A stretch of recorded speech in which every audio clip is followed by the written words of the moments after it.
Nature of revolt of 1857 यानी 1857 के बगावत की नौयत, ये है हमारा आज का मौजू। मुख्तलिफ तारीखदा इसे मुख्तलिफ नज़रिए से देखते हैं और इसके सिलसिले में अलग अलग राय रखते हैं। लिहाजा समझने की आसानी के लिए इस मौजू को हमने मुख्तलिफ उन्वान में मुनकिस्म कर दिया है। सेपॉय मिटिनी यानी सिपाहियों की बगावत, किशोरी चंद्र मित्रा, शंभू चंद्र मुखर्जी, जेम्स आउट्राम और जॉन लॉरेंस जैसे सियासतदान का मानना है कि बगावत की इब्तिदा बारिकपुर की फौजी छावनी में हुई।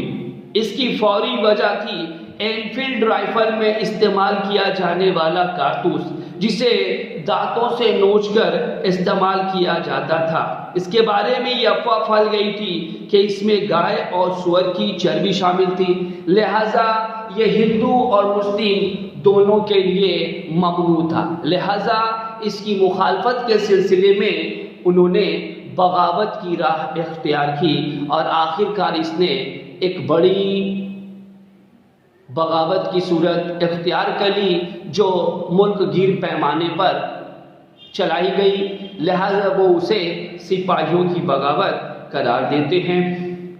जबकि Karl Marx, Holmes, Lord Canning, Duff Norton और मैडसन जैसे सियासतदान कहते हैं कि ये नेशनल वार था। वो इस तरह कि 100 साल दौरे हुकूमत में हिंदुस्तानी अवाम का सियासी, समाजी, इक्तसादी, मजहबी, सकाफती तौर पर बड़ा इस्तेसाल किया गया, जिसने उनके अंदर कौमी जज्बा बेदार कर दिया, जो इस बगावत की सूरत में रौनुमा हुआ।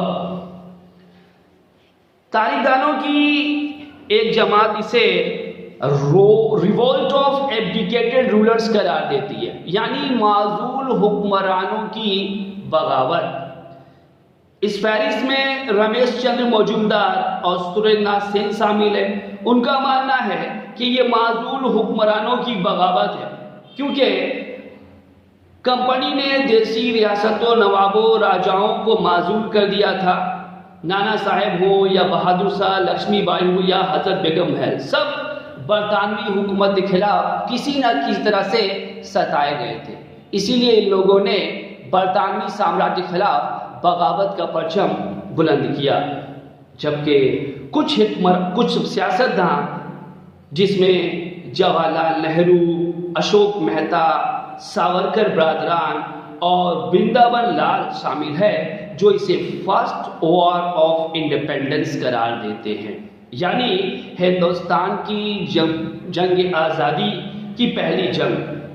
इस बगावत में हिंदुस्तान के हर तबका के लोग, हुक्मरान, जमींदार, राजा, नवाब, किसान, मजदूर और फौज के सिपाहियों ने हिस्सा लिया, जिसमें हिंदू मुसलमान दोनों शामिल थे।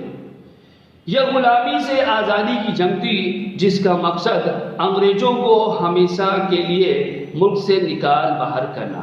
तो मुख्तलिफ सियासतदानों ने इसकी नौयत के सिलसिले में मुख्तलिफ नज़रिए कायम किए हैं।